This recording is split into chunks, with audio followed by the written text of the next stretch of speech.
do you have the company that can manage it and help you get through it with minimal damage? Yeah, I was just gonna say, like, some of you guys with Canadian CDL, you may not even know like the difference between truck and trailer in 3 months. So I don't know what you're talking about. Making money is more than just about rates. You got to look at the details on how to get trucking done properly. So we're going to go over a few topics and how to handle them, and to actually see if you're in a predicament and if you need to change something up. Let's go with the first one: delay between loads. You know, not a lot of people pre-book out there. How important is this? I think it's very important because you should have no delay between loads. Sometimes it will happen because at the end of the day it's trucking, and sometimes you're in a good position, especially during the good market. Right. If you want to get the top dollar, sometimes delay between the loads is not going to be avoidable. However, it only works in a really good market. For the most part, like your average or lower end market, you're still gonna be with a good dispatcher. You're still gonna be at the top, but losing time is gonna have a much bigger impact in less than ideal market. So the worse the market is, the more you want to have everything pre-booked, and you want to push it back to back to back to back, so there is no time lost. You just go out, you make money, you hustle, and then you go back home. Because spending time between loads, even if it sounds to somebody like a good idea, at the end of the day, all you do, you mess up your clock, and now you may think that, I'm waiting for this biggest, baddest load, but at the end of the day, now you become this dreamer of hoping for something very, very nice and specific to happen, while options for that to happen are deteriorating. Is that the word? Yeah. But at the same time, you may have a dispatcher who's just playing it too conservative, who wants you unloaded before you get to the next load. I think that's you got to risk it a little bit more than just that. That too, but that's a relationship between owner operator and dispatcher. It has to be some sort of trust. It has to be some sort of risk will be involved in any business, and in trucking especially. So yeah, I think the best way is obviously to pre-book, so you don't have any downtime between the loads.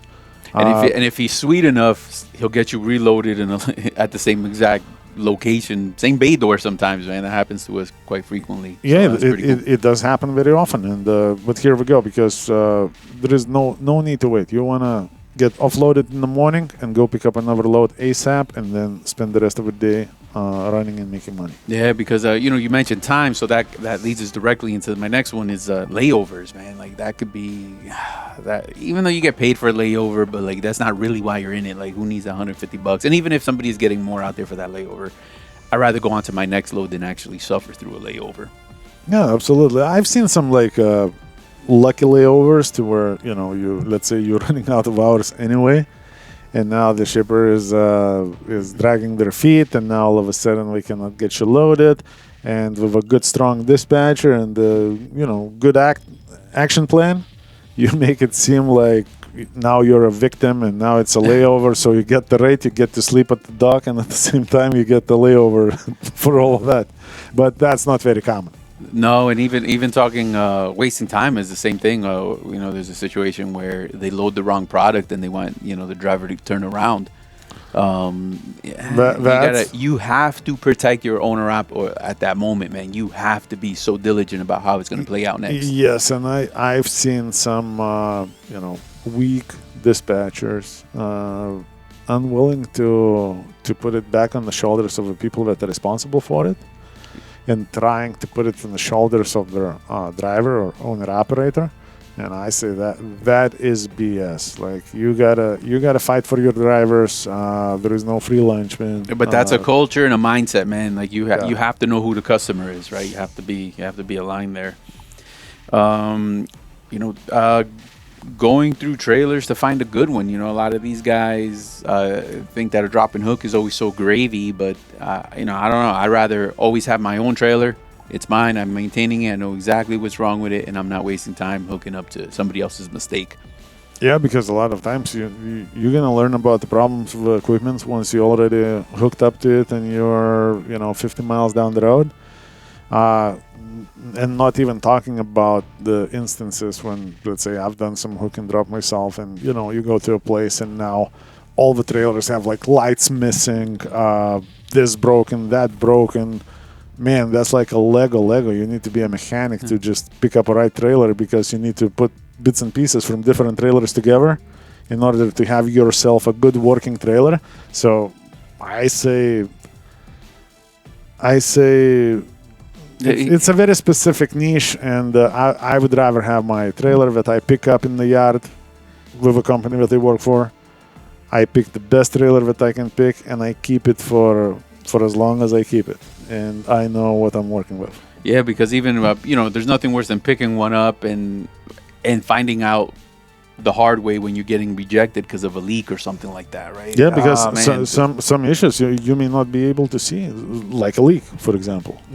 It may not be, you may not see the hole because the hole maybe is not even there, but there is, a little piece missing or something of silicone or whatnot, and now the wind blows that water in there, and now you have a leak in the trailer that doesn't look like it would ever leak. But right. There we go. And the cost is not maybe the $200-300 to leak to seal that leak on the road or anything like that. The real damage is the load that had to go back, the trip planning, the time lost.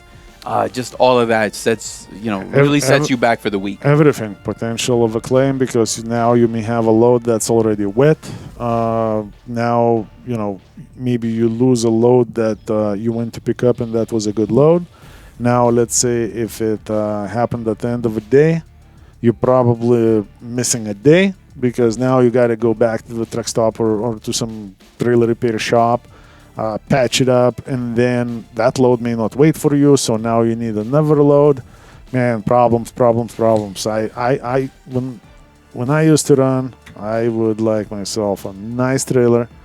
I would pick obviously the nicest one that I can pick, and I would try to keep it, because even in the component, let's say, our trailers are actually pretty good.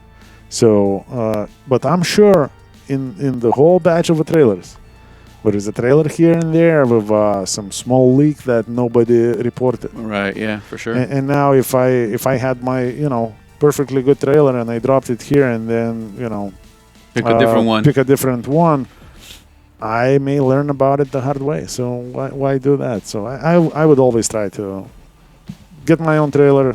I mean, not my own necessarily, but pick a trailer and keep it for as long as I can. Unless there is something wrong with that, then I would bring it back and be like, yo, that trailer has this issue, give me another trailer. But once I narrow down a nice trailer, I'm keeping it. So here we go, guys. So that's the key important part. Trucking happens. I'm sure everybody, if you've been in trucking for at least 3 months, you've probably gone through a lot of the shit that we're talking about. But here's what you do. There's no way to avoid it. Just set yourself up with a team that knows how to handle it, because it's how you push through. These things are going to happen. You're not going to avoid them. Do you have the company that can manage it and help you get through it with minimal damage? Yeah, I was just going to say, like, some of you guys with Canadian CDL, you may not even know, like, the difference between truck and trailer in 3 months. So I don't know what you're talking about. All right, guys. So to learn more, it's 863-342-5171. Be safe, drive safe, keep trucking. Take care, guys.